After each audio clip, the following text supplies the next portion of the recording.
keep believing through whatever comes my way. 'Cause I put my hope and trust in the only one who's faithful every day. In the darkest night, you are by my side.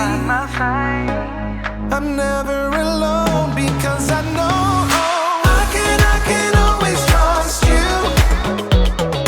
I can always trust you. Every day and every moment, my future, yeah, you hold it. I know it. I can always trust you. I can always trust. I can always trust. I can always trust you. I can always trust. I've got a savior who will always walk me through whatever comes my way. 'Cause I put my hope and trust in the only one who's faithful every day. In the darkest night, you are by my side. I'm never alone because I know I can always trust you. I can always trust you. Every day and every moment, my future, yeah, you hold it. I know it. I can always trust you. I can always trust. I can always trust you. I can always trust you. Every day and every moment, my future, yeah, you hold it. I know it. I can always trust you. I can always trust. I can always trust. I can always trust you. I can always trust. I can always trust.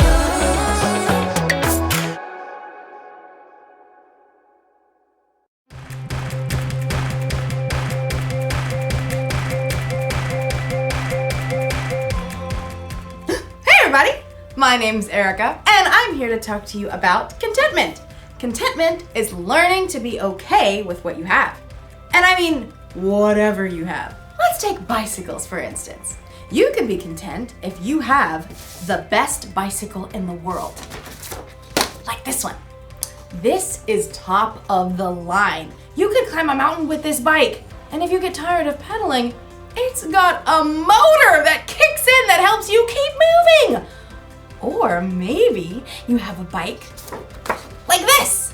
You can be content with an old used bike that's been around the block a few times. It may not shine like a brand new bike, but it gets the job done. But here's something that will really surprise you. That's right. You can be content with having no bike at all. It's true! Not everyone in the world has a bike, and lots of those people are quite content without one. In fact, you can be content even if all you have is a box of bike parts. I mean, there's so many uses for a box of bike parts, right? I'm big and you're small. Hey, big guy, are you gearing up for a fight?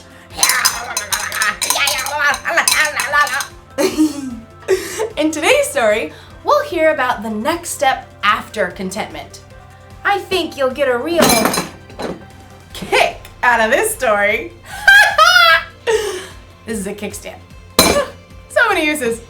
Man, all right, I'll see you next time. The Bible. It's 66 books of history, stories, letters, and poetry that fit together to form God's one big story.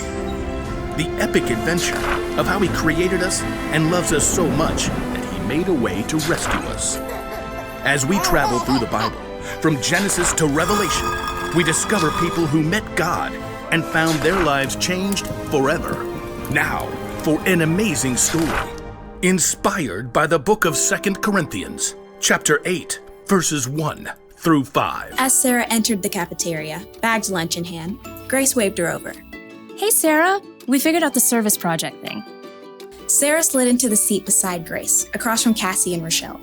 All three of them sported expensive salon haircuts and manicures. Sarah tried to smooth down her own frizzy hair. She was glad that St. Joseph's School requires uniforms, because at least her clothes looked like what everyone else was wearing. Oh, right. The project for social studies? Miss Moss had required that individual groups find a service project to do during the holiday season. I looked through Miss Moss's list. This one's perfect. Grace showed her tablet screen to Sarah. Helping a refugee family? That's a great idea. Yeah, we can just buy them stuff from this list and send it to their new home. Where is the... Sarah looked at the table again, trying to decipher the name on the page. Where is the KMB family living? Somewhere over on the east side, like Grove or some place with those rundown houses. Sarah swallowed hard. She lived on the east side when she'd moved in with her grandma. It was only because of a scholarship that she was able to attend St. Joseph's School. It says here the family needs 3 sets of sheets. Oh, I know! You've seen those ads for tufted owl sheets? They're supposed to be the best. Sarah's eyes widened. Aren't those sheets like $200? That's cool. My dad will give me the money. They need dishes. I'll order a full set from Macy's. My mom has a platinum card there. I'll get them a TV. Perfect way to learn English, right? Enter a credit card number and boom, service project done. The girls turned to Sarah, who avoided their eyes by staring at the list of needs on the tablet. Hey Sarah, what are you gonna send? They need winter coats. I saw these awesome tailored down jackets on sale for like $125. I don't know. I'll text you all later. That evening at dinner, Sarah barely touched her spaghetti. Grandma peered across the table, her eyes bright under her wiry white hair. Now, what's wrong, Sarah? Oh, it's this service project I have to do for school. We're supposed to help this refugee family that's moving into a house over on the Grove. The Kayembes. That sounds like a lovely idea. Yeah, but everyone else is ordering stuff for them. Expensive sheets and TVs and things. The only money I have right now is for bus fare. What am I gonna give? You don't have to have a lot to give a lot. You didn't answer my question. Grandma smiled and reached for the worn Bible that always sat on the kitchen table. No, but St. Paul will. Sarah knew that once Grandma got a scripture passage stuck in her mind, there was no stopping her from reading it. Okay, fine. I'm listening. Let's see. It's right here in 2 Corinthians. Paul was writing to a group of churches. We want you to know about the grace that God has given to the churches in Macedonia. They have suffered a great deal, but in their suffering, their joy was more than full. Even though they were very poor, they gave very freely. In fact, they gave even more than they could. Completely on their own, they begged us for the chance to share in serving the Lord's people in that way. But that's still talking about money. The churches gave money. Listen with your heart. They gave from what they had, and they did it with joy. Well, what I have is not money. But you've got other things. Okay, I'm good at baking. I know how to use the bus and get around. I have time, I guess. Grandma beamed and her face crinkled. All good things. Reluctantly, Sarah smiled back. Okay, I'll make a list. Next morning, Sarah's friends crowded around her locker. Hey, have you decided what you're gonna buy? Well, I thought maybe the Kayembe family needs more than just stuff. Like how? Maybe they need help. You know, like finding the library, figuring out the bus system. Yeah, I don't know anything about that. But I do. And I Googled and found a number for their caseworker. And she said we could help the Kayembes decorate their new home for Christmas. Oh, that's a really cool idea. I found this awesome video that shows how to make Christmas ornaments from salt dough that you shape and bake and paint. You all could come to my place and help. Sure, that'd be great. I mean, it's a tiny apartment kitchen and all. You tell us what to do, we'll do it. Sarah breathed a sigh of relief. Maybe she couldn't send $200 sheets, but she could use her time and creativity, and even her grandma's tiny kitchen, to help welcome a new family to her neighborhood.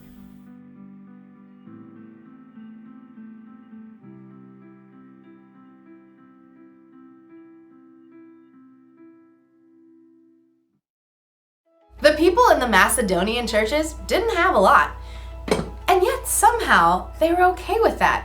They were content. And it was that contentment that made them want to share their time, talents, and resources with others.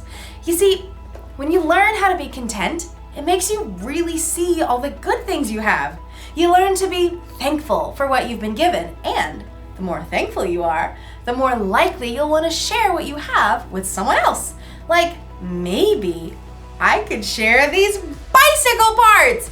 You know, I'll bet there's a bike somewhere that's falling over somewhere because they need a kickstand. I could give this to that bike. Or someone might need, to replace their chain because theirs is old and rusted or broken. Let's see. These might even help someone hold onto their handlebars a little bit tighter. I could give all these parts away and help a lot of people. You know, we all have something we can give. Maybe you don't have a lot, but you've got something. You may have money or stuff, or you may have strength to help your family around the house with chores. You may have talent to make people happy, or you can have time to spend with people who don't want to be alone. Honestly, you'll truly start to see what you have to give when you learn how to be content. The Apostle Paul wrote that he learned to be content through the power of Christ, who gave him strength. When you put your trust in Jesus, he can give you that strength too. The one thing to remember today is this: you can always use what you have to help someone else. So think about all you have to give and be thankful. Don't forget what I've spoke in. Get it? This is a spoke. See you around, because it's a wheel.